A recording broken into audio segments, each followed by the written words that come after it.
Ici, l'ambiance de Noël est partout et encore, bien entendu, devant votre télévision, vous ne pouvez pas sentir l'odeur du pain d'épices ou des marrons grillés. Bienvenue à Strasbourg, la capitale de Noël, comme on a l'habitude de le dire ici depuis quelques années. Pour ce mois de décembre, dans Hors-les-Murs, vous allez pouvoir vivre l'Avent en Alsace, une région qui, vous allez le voir, reste encore très attachée aux traditions et aux mystères de Noël. Mais au-delà du folklore, comment les chrétiens alsaciens vivent-ils aujourd'hui vraiment ce temps de l'Avent? Eh bien, c'est ce qu'on va découvrir dans cette émission. C'est parti pour 52 minutes de balade spirituelle en Alsace.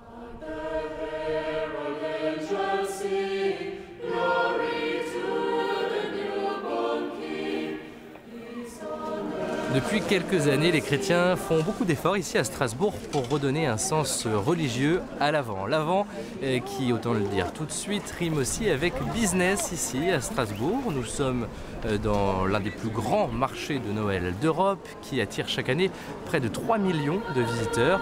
Une aubaine pour les commerçants et la ville, mais qui laisse peu de place à une dimension spirituelle.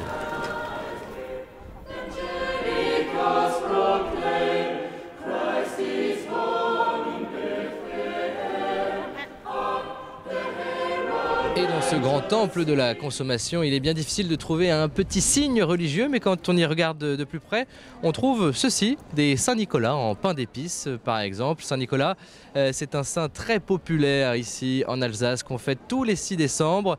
L'occasion de redonner un sens chrétien à une figure qui a, avec le temps, perdu son identité religieuse. Reportage. Alors qu'est-ce que vous avez reçu de Saint-Nicolas? Alors, des clémentines. Du chocolat et des méneleux. C'est quoi des méneleux? C'est des trucs comme ça. Comme dans de nombreuses familles alsaciennes, Saint-Nicolas est passé pendant la nuit du 5 au 6 décembre pour laisser des cadeaux et des friandises aux enfants sages. La veille au soir, les enfants ont laissé leurs chaussures, un présent pour Saint-Nicolas et une carotte pour son âne. Une fête avant tout familiale qui est fêtée depuis plus de 5 siècles selon les régions. C'est un petit moment de surprise et de partage familial le matin de la Saint-Nicolas, alors qu'habituellement le petit déjeuner c'est toujours un peu speed. Là on se prend le temps avec les enfants de découvrir et de poursuivre cette tradition. Et puis ils sont toujours contents de découvrir un petit trésor dans leurs chaussons. Saint-Nicolas a vécu au IIIe siècle, il était évêque de Myre dans l'actuelle Turquie. Protecteur bienveillant des enfants et des faibles, la légende raconte qu'il aurait ressuscité 3 enfants tués par un boucher. D'innombrables miracles lui sont attribués. Aujourd'hui, il est le saint patron des écoliers, des navigateurs, des prisonniers et de bien d'autres encore. Saint-Nicolas est fêté dans toute l'Europe de l'Est. Pendant longtemps en Alsace, sa fête était plus importante que le jour de Noël. Aujourd'hui, la tradition est encore bien vivante. Saint-Nicolas est partout, dans les écoles, les MJC ou même les centres commerciaux. Ce qui, ici, ne choque personne. Écoutez, on n'a jamais eu de soucis avec ça. C'est rentré dans les mœurs. Voilà, c'est pas. Je pense que pour l'ensemble des gens, c'est pas forcément une fête catholique. C'est une fête, voilà, c'est une fête familiale. Et dans les supermarchés, il y en a pour tous les goûts. D'un côté, le rayon Saint-Nicolas, juste en face, le Père Noël. Personnage commercial inspiré du saint. Finalement, comme pour beaucoup de fêtes, la Saint-Nicolas est devenue une affaire de gros sous. Cette tradition tient donc aujourd'hui plus du culturel que du cultuel. À Ottmarsheim, les frères de la congrégation des serviteurs de Jésus et de Marie en ont bien conscience. Chaque année, ils organisent la Saint-Nicolas à leur manière et en profitent pour en rappeler le message chrétien. Pour nous, Saint-Nicolas, c'est très intéressant, c'est la pérennité de la sainteté. Quand je demande aux enfants de me citer 3 noms connus, de personnes connues du Moyen-Âge, ils me citent souvent Saint-Nicolas, Saint-Louis, Jeanne d'Arc. Alors je leur dis, vous avez repéré, c'est que des saints. Et bien voilà, je dirais les gens qui laissent une trace, les gens qui marquent, qui traversent les époques, les gens finalement éternels, ce sont les saints. C'est ce qu'on veut faire comprendre aux enfants, même quand on sait quasiment rien d'eux. C'est ce qui est le cas de Saint-Nicolas. L'après-midi commence par un conte de Noël. Et puis, les enfants font une chorégraphie avec Saint-Nicolas sur la place du village.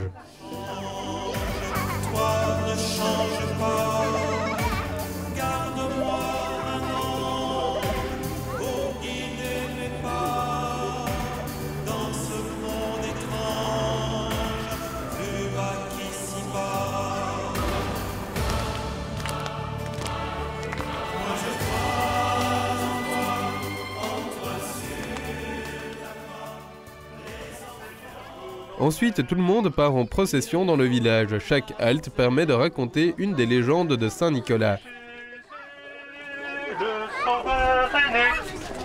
Alors qu'est-ce qui va se passer? Eh bien, Saint-Nicolas va faire comme Jésus au bord du lac. Il va multiplier les pains. Et il est devenu depuis ce jour le saint patron des boulangers.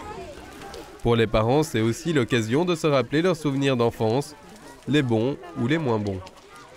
Alors en fait, le Saint-Nicolas venait à la maison, accompagné du père fouettard, qui avait un grand sac et qui mettait les enfants qui n'étaient pas sages dans le grand sac. Et en fait, le Saint-Nicolas tenait un registre dans lequel il notait toutes les bêtises qu'avaient commis les enfants durant l'année. Ça faisait très peur, on était très apeurés le soir de la Saint-Nicolas et soulagés quand on n'avait pas été emmenés par le père fouettard.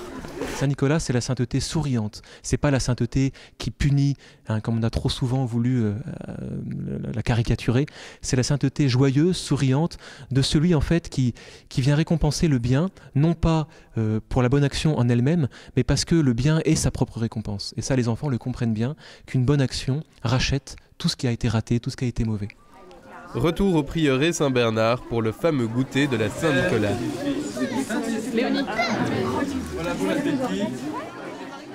Pour nous, la joie, c'est de montrer que la sainteté est accessible.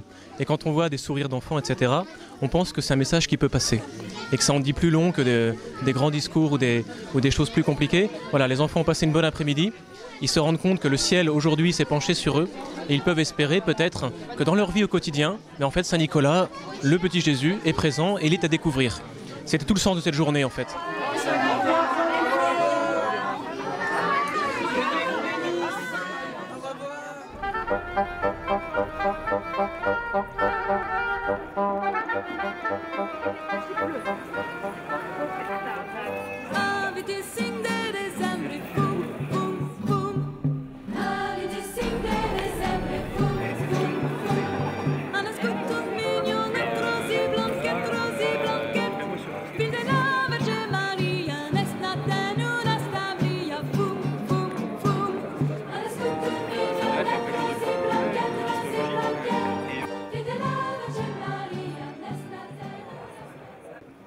Retour à Strasbourg où il fait froid maintenant avec la nuit. Un petit vin chaud va nous réchauffer.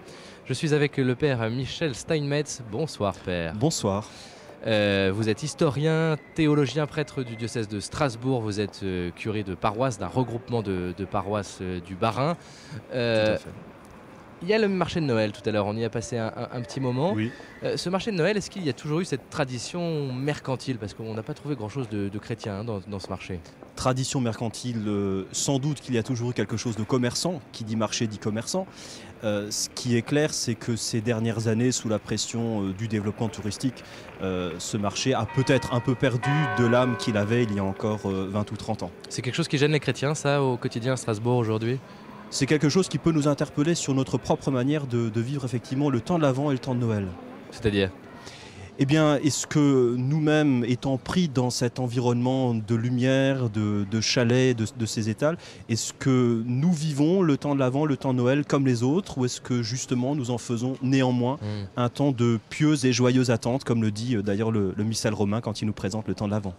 Parce que ce marché, c'est le plus ancien de France. Il est né en 1570, hein, si je ne me trompe pas. Dans sa forme nouvelle, puisqu'il existait auparavant, dès l'époque médiévale, mais il s'appelait marché de Saint-Nicolas et était organisé au moment de la fête de Saint-Nicolas pour permettre aux enfants d'acheter tout ce qu'il fallait pour cette fête. Et c'est au moment où la réforme passe à Strasbourg qu'un pasteur, prédicateur à la cathédrale, le pasteur Finer, demande que l'on bannisse ce marché de Saint-Nicolas, donc qui entretenait le culte des saints. Le conseil qui dirigeait alors Strasbourg en fait en 1570 le Christkindlesmerk, c'est-à-dire le marché de l'enfant Jésus. Ah oui, et dès lors, il a lieu alors dans la semaine qui précède Noël. Il n'y a plus grand chose à voir avec ce marché d'origine, en tout cas, il n'y a plus rien de chrétien. Hein. Non. On a vu un reportage sur Saint-Nicolas, vous venez d'ailleurs de l'évoquer. Est-ce qu'on peut dire que c'est la grande figure chrétienne de l'Alsace ? Sans doute pas que de l'Alsace, mais il est vrai que dans la vallée rhénane, la figure de l'évêque Saint-Nicolas a considérablement marqué le début du mois de décembre et d'une certaine manière sans doute le temps de l'Avent. Il y a d'autres traditions ou personnages chrétiens qui marquent l'Alsace et cette vallée que vous évoquiez à l'instant, hein, la vallée rhénane en fait. Tout à fait. Alors, d'autres personnages, sans doute non, mais il y a sans doute un certain nombre de traditions qui, ici en Alsace et dans la vallée rhénane plus largement, ont été christianisées. Traditions venant d'Europe du Nord. C'est évidemment le sapin de Noël. C'est aussi la couronne de l'Avent. Je pense que ce sont là les deux éléments un peu spécifiques de ce temps d'Avent, de ce temps de Noël. Le sapin de Noël est un peu chrétien alors? Oui, alors il a été christianisé par vraisemblablement Saint Boniface en Allemagne. Et ce sapin, eh bien, évidemment, les chrétiens y voient la permanence de la vie, son renouveau, cet arbre qui toujours reste vert. Il évoque un autre arbre aussi, l'arbre de la croix. Et sa décoration est très intéressante puisqu'on y suspendait à l'époque des pommes qui rappellent encore un autre arbre, celui du Jardin d'Éden, l'arbre de la connaissance. La faute qui est entrée dans le monde par Adam. Et puis, on y suspendait aussi des hosties, alors non consacrées bien évidemment, mais qui rappelaient ce nouvel Adam, le Christ, qui est vainqueur du péché et qui redonne la vie. Il faut dire qu'en Alsace, ici, on est à la source, ou plutôt à la confluence de nombreuses traditions religieuses et culturelles. Hein. Tout à fait. Cette vallée rhénane a été riche de traditions. Strasbourg est bien, dans son nom étymologique, le carrefour des routes. Hein, il y a là un brassage de cultures, de traditions venues d'Europe du Nord, de Scandinavie, venues aussi d'Allemagne. Et ces traditions se rencontrent ici, dans une Alsace qui les a gardées vivantes. Alors, vous parliez tout à l'heure de la couronne de Noël. Celle-là, on la connaît bien, on la connaît tous, et pas qu'en Alsace. Mais je vous propose de passer un dimanche matin, un petit moment, un dimanche matin, dans une paroisse de Strasbourg, dans le quartier du Neudorf. C'est un quartier plutôt populaire, Père? Plutôt populaire, assez bigarré, effectivement. Voilà. Eh bien, on y va tout de suite.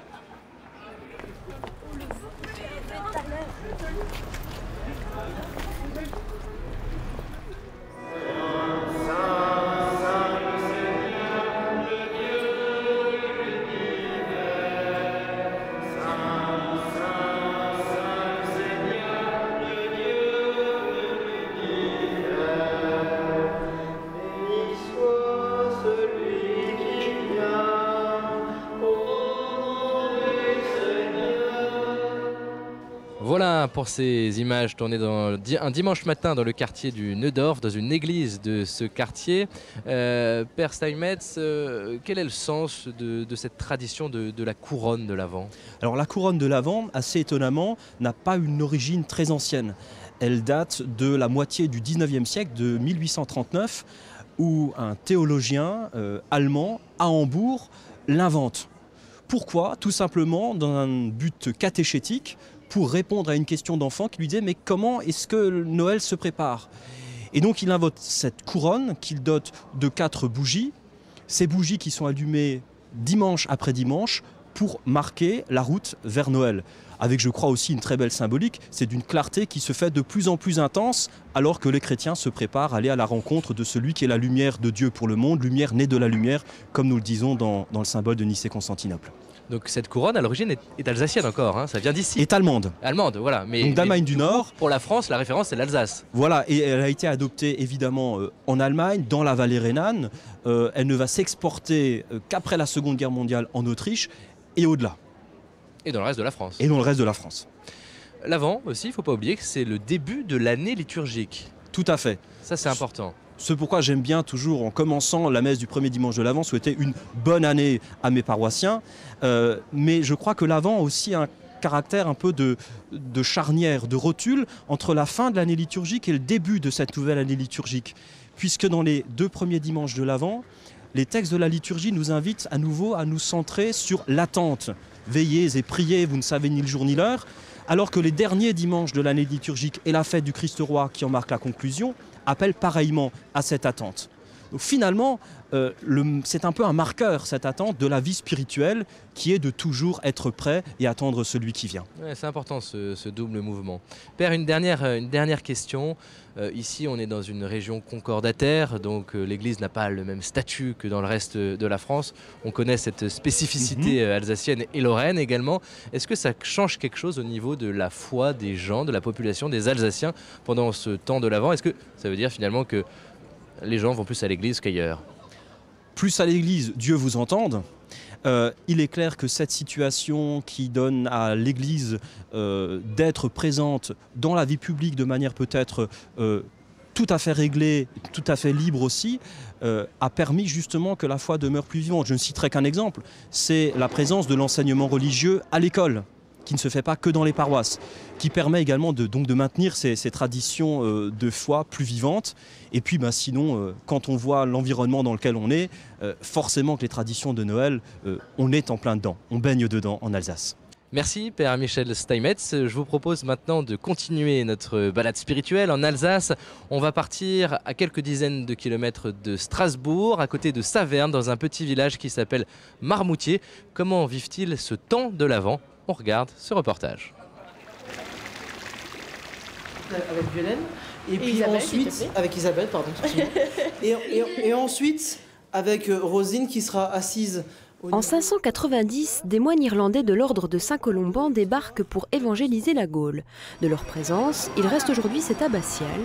Situé à une trentaine de kilomètres de Strasbourg, ce patrimoine plus que millénaire siège dans la petite ville de Marmoutier. Je vous propose de construire un monastère pour chez vous. Est-ce que vous seriez d'accord?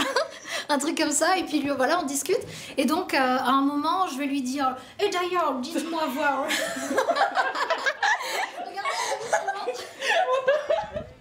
Fort de ce patrimoine, la pastorale des jeunes de la zone de Saverne a décidé de mettre à l'honneur ce passé en programmant des visites pendant la période de l'Avent. Donc Saint-Léopard, il est venu exprès d'Irlande aujourd'hui. Vous vous rendez compte? Une visite en 3 étapes et qui commence par la page historique. Bonsoir Saint-Léopard, quel plaisir de vous avoir ici à Marmoutier. Je suis frère Léopard. Je me rends compte que vous avez amené beaucoup d'amis de chez vous en Alsace. Et cette rue, les bœufs l'ont piétinée. Devine ce qui s'est passé. Je sais pas, moi. Il y a de l'eau qui est sortie. Voilà, tout à fait. Joyau pour les visiteurs, la découverte de la crypte, rénovée il y a 2 ans. C'est quelque chose je pense qu'on transmettra, qu'on dira quand on va rentrer à nos enfants. Beaucoup mieux que par exemple on a fait en premier, on est arrivé jeudi soir le marché de Strasbourg, mais bon ça on le voit partout. C'est uniforme, tandis que ça c'est vraiment particulier. Cherche-moi Un peu débordé par cette première édition, Nicolas cherche ses confrères car maintenant c'est l'heure du conte sur la nativité. Et donc c'est Alan qui raconte à la petite souris ce qui s'est passé. Alors les enfants, venez avec moi, prenez un lumignon. Voilà. Bonjour vieille Anne. Peux-tu te pousser un tout petit peu que je m'approche moi aussi? Fais-moi un peu de place, s'il te plaît. Tout doux. Je trouve que c'est extrêmement intéressant que ce groupe de jeunes veuille faire vivre ces lieux et veuille proposer à des personnes qui habituellement n'entrent peut-être pas dans une église pour un culte, mais qui ont eux aussi droit à leur part du message et à ce qu'ont fait les aînés dans la foi dans cette église, surtout en cette période d'Avent.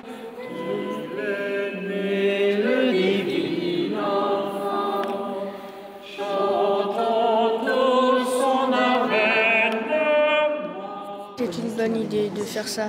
Ça peut apprendre tout plein de choses aux enfants. Alors nous voici à la 3e partie de notre animation.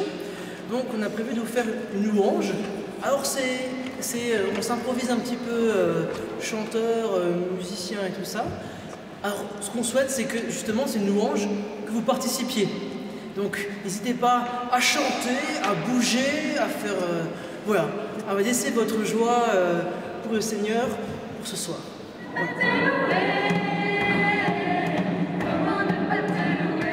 Une première édition pour prendre ses repères, motiver, la pastorale des jeunes a un objectif plus que stimulant, faire vivre aux visiteurs la période de l'Avent autrement.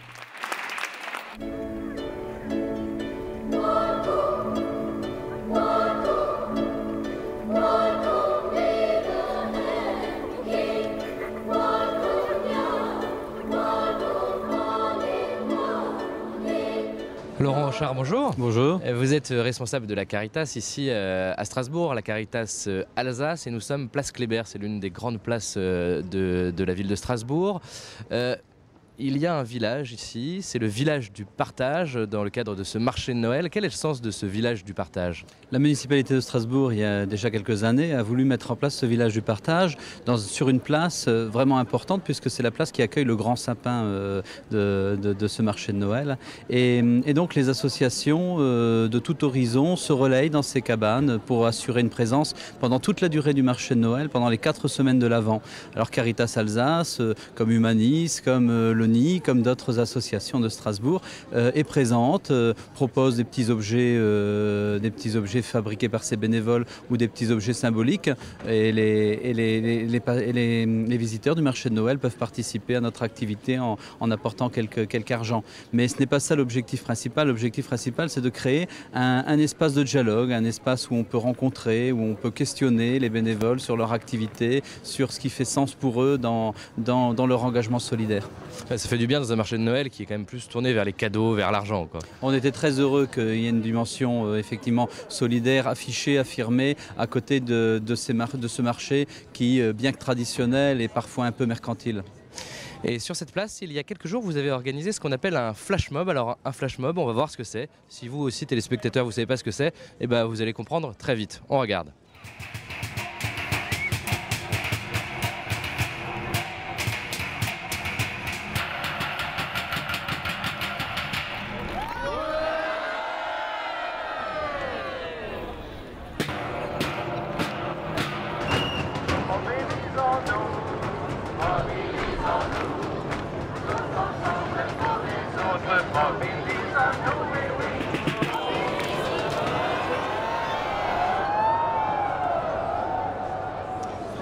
Voilà, c'était il y a quelques jours, ici même, place Kléber, ce flash mob. Laurent Auchard, qu'est-ce que c'est? Quel est le sens d'un flash mob? Est-ce que vous pouvez commenter ce qu'on a vu en image? Eh bien, nous avions un grand rassemblement des Caritas d'Europe ici à Strasbourg pour la clôture de l'année européenne de l'engagement, du volontariat et de l'engagement solidaire. Alors, il nous fallait à un moment quand même sortir du Parlement européen et du Conseil de l'Europe, où nous étions très bien à discuter des enjeux institutionnels de ce statut de bénévole européen, pour nous tourner vers la population. Et on s'était dit que dans ce marché de Noël, en plein cœur de la ville, à un moment où il y a énormément de monde, il fallait être visible.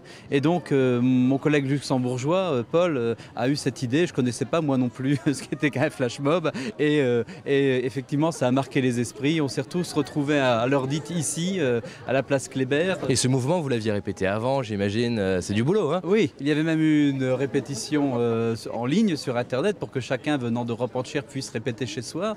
Et puis au cœur de l'Europe politique, dans le Parlement européen, après nos discussions, quelques minutes, à l'étonnement des députés européens et présents et des directeurs de la communication, on a pu répéter donc dans l'hémicycle du Parlement européen ce flash mob. Et le but, c'est la surprise, hein, pour interpeller les pouvoirs publics ou les gens en général. Voilà, c'était de dire que voilà, plusieurs centaines de personnes venant de partout en Europe s'interrogent et souhaitent développer une définition concrète du bénévolat en Europe, du volontariat en Europe. La solidarité, qu'est-ce que ça veut dire pour vous? Est-ce que ça a un sens particulier? Vous la vivez au quotidien tout au long de l'année, mais pour ce temps de l'Avent, est-ce que ça a un sens? C'est vrai qu'on la vit au quotidien tout au long de l'année, parce que, pour faire le lien avec cette question de bénévolat, la richesse, le trésor des Caritas, de la Caritas d'Alsace, c'est quand même ces bénévoles. Il y en a 1700 en Alsace qui tous les jours de l'année viennent en aide aux personnes, pas seulement dans la période hivernale, mais au quotidien, avec les petits déjeuners pour les SDF, les collectes de vêtements, les distributions alimentaires, les épiceries alimentaires, l'aide au logement, l'aide à la recherche d'emploi, et j'en passe et j'en passe. Mais en cette période de l'année, au moment des fêtes de Noël, on est plus sensible à ces questions de solidarité, à cette fête qui se prépare, à cette famille qui va se retrouver autour d'un sapin. On prépare cette fête, on fait des achats, et puis on se rend bien compte que tout ceci coûte un peu d'argent, et que l'on est bien tenté de faire plaisir en achetant des cadeaux à toute sa famille. Et puis on se rend bien compte que d'autres ne peuvent pas accéder à tous ces biens, à toutes ces propositions qu'on voit fleurir dans le marché de Noël et dans les magasins. Et ma foi, on se sent concerné, et on essaye d'apporter une réponse à son échelle à cette injustice. Est-ce que les gens, la population que vous croisez, vous semblent plus concernés également, plus touchés par cette responsabilité par rapport aux plus démunis. Est-ce qu'il y a plus de solidarité en ce temps de l'Avent? J'en suis convaincu, mais je vais vous donner 2 exemples concrets. Le premier concerne les dons que nous recevons et qui nous font vivre. Vous savez bien que les dons représentent à peu près 80% de notre budget d'action concrète sur le terrain. Et les dons, dans la période de novembre-décembre, sont les plus importants de l'année et nous permettent ensuite d'agir tout au long de l'année. C'est un premier élément. Deuxième élément, c'est le Noël ensemble. C'est le Noël que ce collectif d'associations a voulu mettre en place à Strasbourg et auquel Caritas Alsace Secours Catholique participe activement, où on rassemble ici même, place Kléber, toutes les personnes qui n'ont pas de lieu pour fêter Noël le 24 décembre.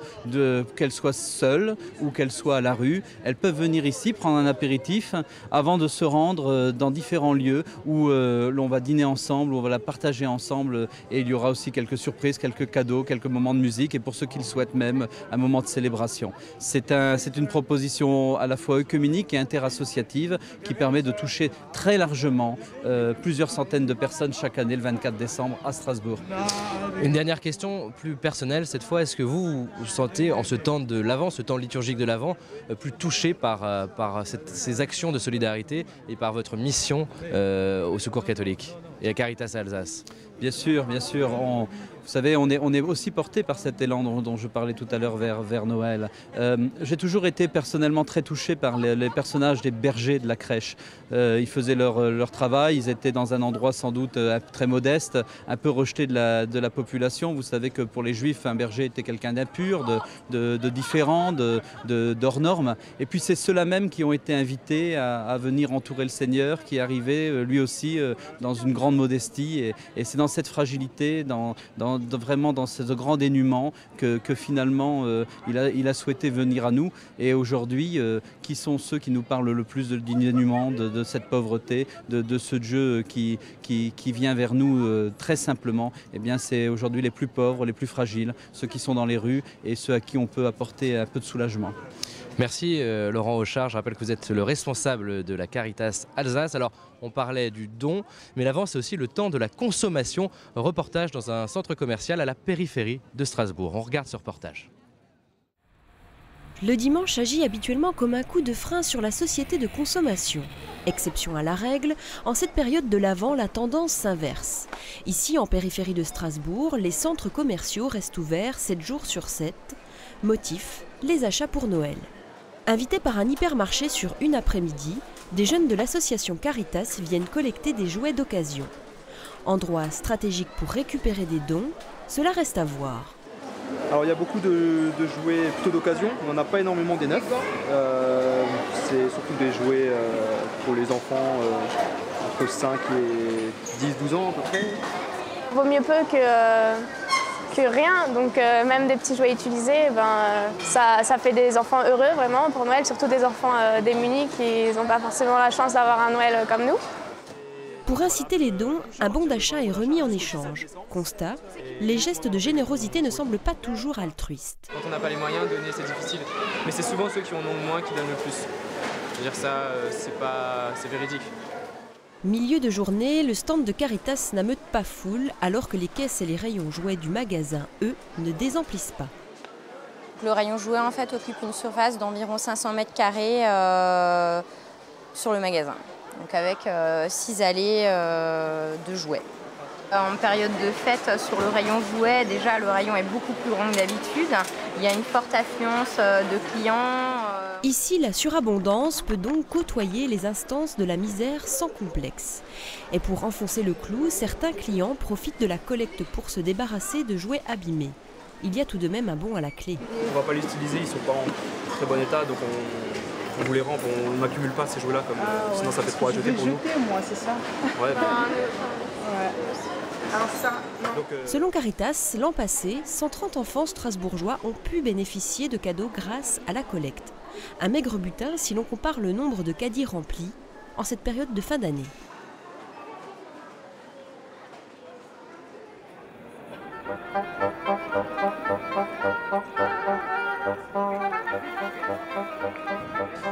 Voilà, coup de projecteur maintenant sur une initiative œcuménique. Les paroisses catholiques, protestantes et orthodoxes de Strasbourg publient ce petit fascicule Promenade de Noël, un guide tiré à 25 000 exemplaires. Il recense l'ensemble des propositions spirituelles durant ce temps de l'Avent. L'idée pour les chrétiens, c'est de proposer aux visiteurs, aux badauds, aux promeneurs, un temps de pause dans ce brouhaha de la ville, ce brouhaha commercial, un temps de silence ou bien tout simplement de découvrir le très riche patrimoine chrétien de Strasbourg.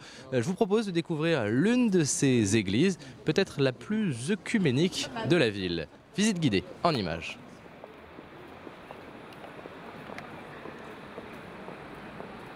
Nous sommes ici sur l'un des grands axes d'accès à la vieille ville de Strasbourg, depuis la gare. Et on passe devant cet édifice Saint-Pierre-le-Vieux. L'église Saint-Pierre-le-Vieux abrite 2 paroisses. En fait, il s'agit de 2 églises qui ont le même vocable, l'église protestante qui se trouve sur la droite et l'église catholique qui se trouve sur la gauche. Nous allons maintenant visiter d'abord l'église protestante qui est la plus ancienne et ensuite l'église catholique. On a plusieurs époques qui ont apporté leur contribution. Le Moyen-Âge, bien sûr, pour l'architecture, pour les peintures redécouvertes et restaurées. Cette époque de la Renaissance et du maniérisme qui a été quelque chose de très riche, de très important en Alsace. Le XVIIIe siècle, avec notamment le grand cartouche au centre du plafond qui représente la Trinité. Le XIXe siècle, qui a été une période très importante pour les religions en Alsace, et puis le XXe et le XXIe siècle, qui se sont réappropriés ces lieux, les transformant pour les rendre conviviaux et toujours utiles. Au XVIIe siècle, quand Louis XIV impose le catholicisme, évidemment, les protestants qui sont majoritaires, qui constituent la très grande partie de la population, ne sont pas très heureux de voir ce coup de force royal. Mais finalement, le XIXe siècle, avec le système dit concordataire et le système des articles organiques voulu par Napoléon Bonaparte, eh bien, les autorités civiles ont fait en sorte que les religions ont appris à se respecter. C'est quelque chose qui vraiment façonne l'esprit strasbourgeois. Cette cohabitation, ce dialogue interreligieux, cela est possible quand on se découvre, quand on n'a pas peur de l'autre et quand on respecte l'autre. En 1985, lors de travaux sous le Jubé, nous avons découvert les anciennes portes qui, effectivement, donnaient accès à l'ancien chœur. Et cela fait maintenant une bonne année que les 2 conseils, le conseil de fabrique de l'Église catholique ainsi que le conseil de l'Église protestante, ont émis le souhait de réouvrir ces portes. Nous voici maintenant dans l'église catholique Saint-Pierre-le-Vieux, une atmosphère tout à fait différente de ce que nous avons vu dans l'église protestante. L'église est complètement différente déjà par son architecture puisqu'elle a été reconstruite à l'emplacement de l'ancien chœur de la fin du XVe siècle en 1865. Et de tout l'ameublement mis en place à la fin du XIXe siècle, finalement ne reste qu'un seul autel que nous allons aller voir, celui de la Vierge, et qui sert de reposoir au Saint-Sacrement. Au centre, on voit l'icône de Notre-Dame du Perpétuel Secours, qui est conservée à Rome par les pères rédemptoristes et dont les copies sont assez nombreuses dans les églises alsaciennes. Et sur le reste du retable, une artiste strasbourgeoise, Carola Sorg, a réalisé en 1879 une série de panneaux un peu à la manière d'une bande dessinée qui raconte les grands épisodes de la vie de la Vierge. Un des premiers objectifs de ces visites et de cette présence, c'est de dire qu'il y a encore aujourd'hui un patrimoine vivant, c'est-à-dire qu'il y a des communautés chrétiennes qui se réunissent dans ce patrimoine culturel. Les visiteurs à Strasbourg ont donc la possibilité de voir du patrimoine, mais c'est du patrimoine signifiant. Il ne s'agit pas seulement de montrer des belles choses ou des belles images, il s'agit aussi de leur rappeler le sens de Noël. Et ainsi, cette crèche que nous voyons dans l'église Saint-Pierre-le-Vieux catholique est encore vide. Le petit Jésus n'est pas encore là. Nous sommes toujours en attente, nous sommes toujours dans l'Avent. Noël, c'est seulement le 24 décembre au soir.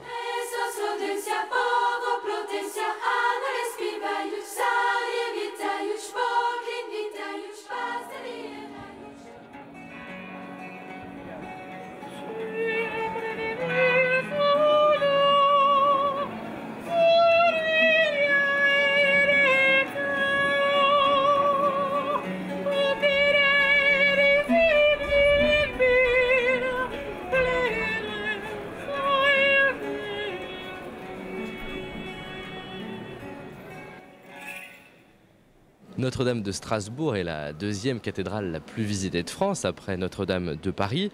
Du coup, tous les ans, ça fait des millions de personnes, de visiteurs qui franchissent les portes de la cathédrale.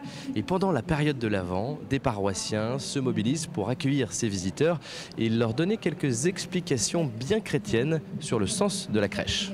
Vous avez appris que Jésus, comment s'appelle sa maman et son papa? Je m'appelle Georges, je suis paroissienne et je suis une bénévole de la cathédrale et je fais partie de l'équipe qui explique la crèche aux enfants, aux visiteurs, à des groupes scolaires et pour donner sens à Noël.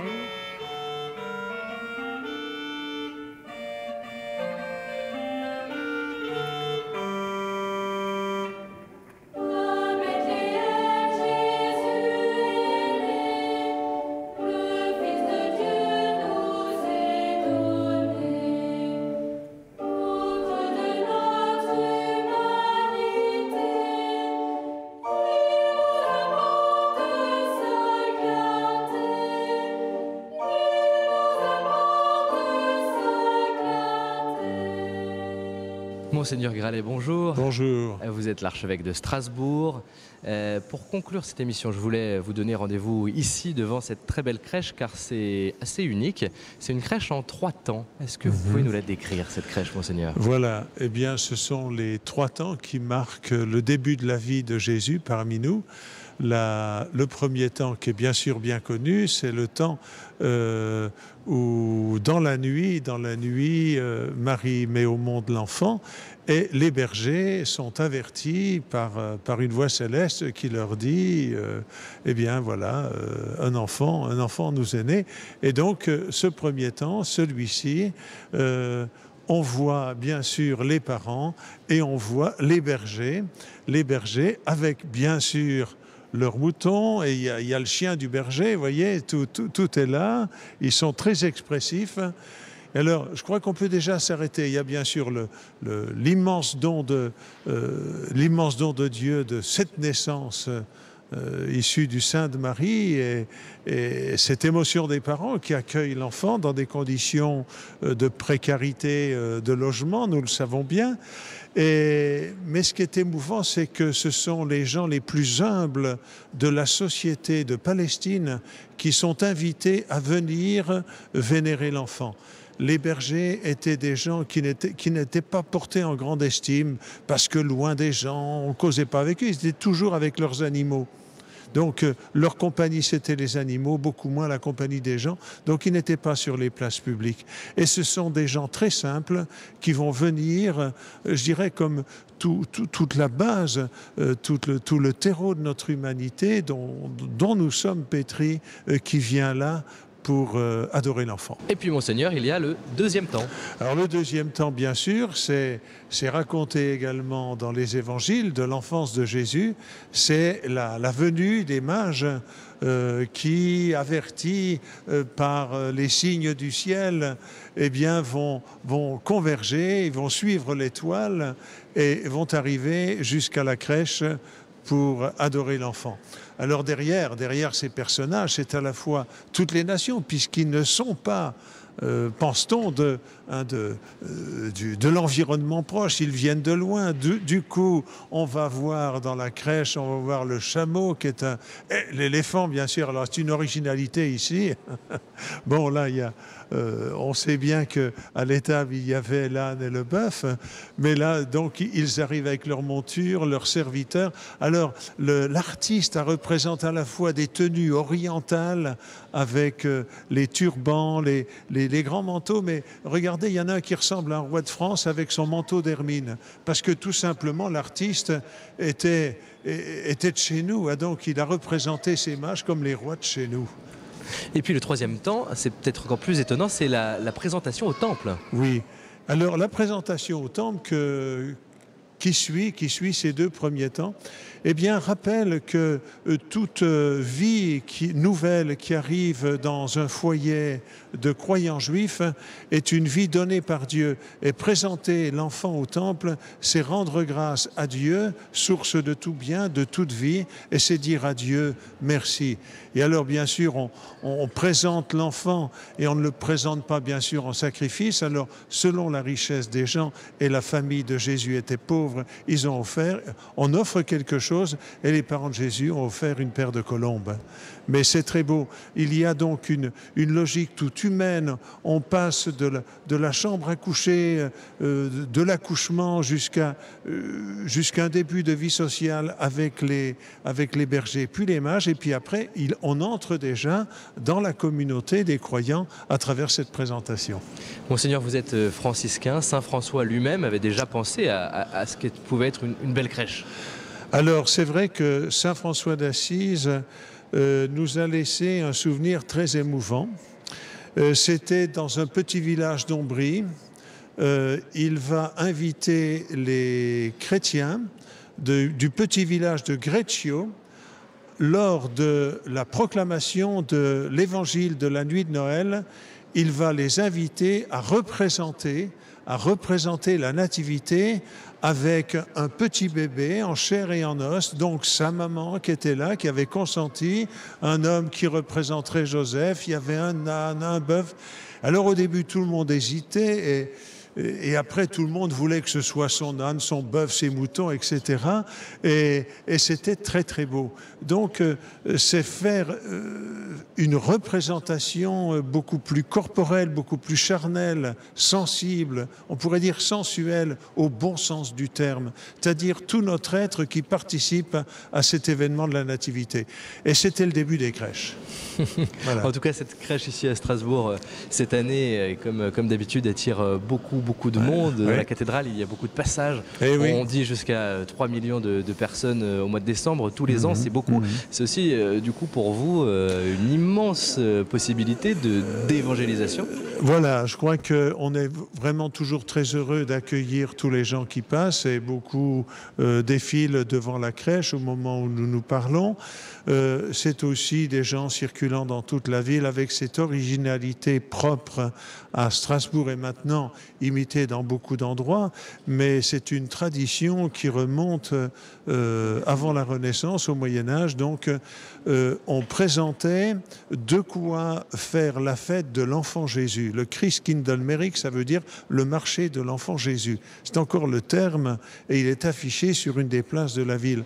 Alors, c'est montrer que toute la vie humaine de cette grande ville de Strasbourg était marquée par la naissance de l'enfant au temps où tout le monde était chrétien et bien sûr avec quand même, il faut le dire, une forte présence juive en Alsace. Mais cette célébration de Noël attire beaucoup et alors nous veillons à ne pas faire seulement des échoppes. La responsabilité des chrétiens, c'est d'offrir des veillées, des concerts, des conférences, des temps de prière, afin que ce temps de l'Avent soit vraiment un temps de préparation à Noël. Et un temps pour la nouvelle évangélisation. Et c'est naturellement, dès qu'on parle du Christ et de l'amour miséricordieux de Dieu, eh bien, on est en train d'évangéliser. Voilà. Spirituellement, comment bien se préparer pendant cette période de l'Avent? Vous avez des conseils à donner? Un des premiers textes, enfin le texte que nous avons entendu ce dimanche, c'est « Préparer les chemins du Seigneur, toute colline sera baissée, tout ravin sera comblé ». ben, je poserai volontiers la question, dans la vie de chacun, qui est comparable à un chemin, et on est en chemin depuis notre naissance jusqu'au rendez-vous final en face de notre Dieu qui nous aime et qui nous attend. Eh bien, sur ce chemin de la vie, eh bien, nous devons veiller à ce que les obstacles de la route ne soient pas trop nombreux. Et c'est pas forcément les autres qui nous mettent les pierres pour nous faire tomber, c'est souvent nous qui, par notre inattention, trébuchons, et parfois même, par notre malveillance, nous mettons nous-mêmes des pierres devant nos pieds et hélas devant les pieds de nos compagnons. Donc je crois que le temps de l'Avent, c'est un temps de simplification, d'amour simple vis-à-vis des gens, de recueillement et d'attention au réel. Regarde où tu mets les pieds. J'ai envie de dire, c'est ça l'Avent.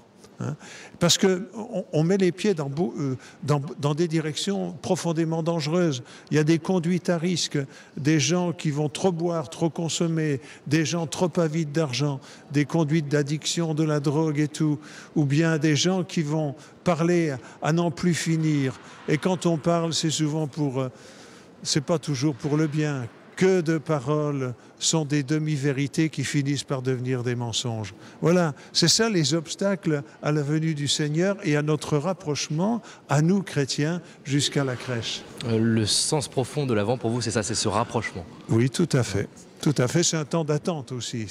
Et puis alors, sans jouer sur les mots, mais le mot dit bien lui-même, c'est avant la naissance du Christ, c'est avant la venue, adveniat, il vient.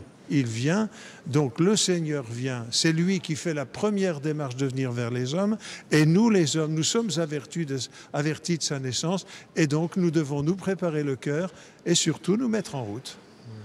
Que serait un rendez-vous de fête si tout le monde reste dans son fauteuil? Alors j'ai envie de dire aux chrétiens, surtout, bougez-vous. Vous verrez, c'est très bon pour la santé. Et finalement, la population semble, les Alsaciens et les Français en général, finalement, semblent attachés à ce temps de l'Avent, puisqu'il y a toujours du monde. Oui. Tout le monde prépare Noël en Alsace. Et tout le monde a préparé les kilos de farine pour faire les bredele parce que c'est les petits gâteaux de la fête qui marquent la fête. Vous ne pouvez pas rentrer dans une famille alsacienne aujourd'hui qui ne vous offre des bredele, c'est-à-dire des petits biscuits. Voilà. C'est un temps œcuménique. Si on arrive à la fin de cet entretien, c'est important. On voit les chrétiens ensemble à Strasbourg, hein, orthodoxes, protestants, catholiques. Temps œcuménique.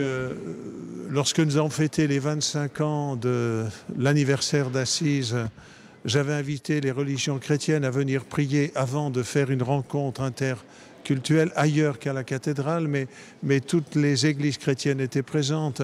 Ce soir, quand je vous quitte, je vais retrouver les églises protestantes pour voir comment nous pouvons travailler ensemble au chevet des malades, par exemple. Mais de toute évidence, les églises protestantes, comme l'Église catholique, nous ouvrons nos églises, nos temples, et nous veillons à ce que Noël soit vraiment préparé. Et que le jour même, bien sûr, la veillée soit célébrée avec ferveur. Je vais prêcher à la messe de minuit, ça sera noir de monde, il n'y aura pas assez de place pour tout le monde, ça sera à minuit, il fera froid, mais ça fait rien, on aura chaud au cœur. Eh bien, merci, Monseigneur, en tout cas. Voilà. Et je dis à ceux qui viennent d'entendre, bienvenue. Et puisqu'on parlait d'œcuménisme, Monseigneur, moi je vous propose de partir dans une chapelle que vous devez bien connaître, la chapelle roumaine orthodoxe de Strasbourg. On va assister à un concert de Noël orthodoxe.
Voilà, on se quitte sous la pluie strasbourgeoise. C'est la fin de ce hors-les-murs. Le temps quand même de vous présenter ce coffret Promenade de Noël, un CD plus un DVD au prix de 12 € au profit de différentes associations caritatives. Pour vous le procurer, direction le site internet du diocèse de Strasbourg, une réalisation des paroisses catholiques, protestantes et orthodoxes de la ville.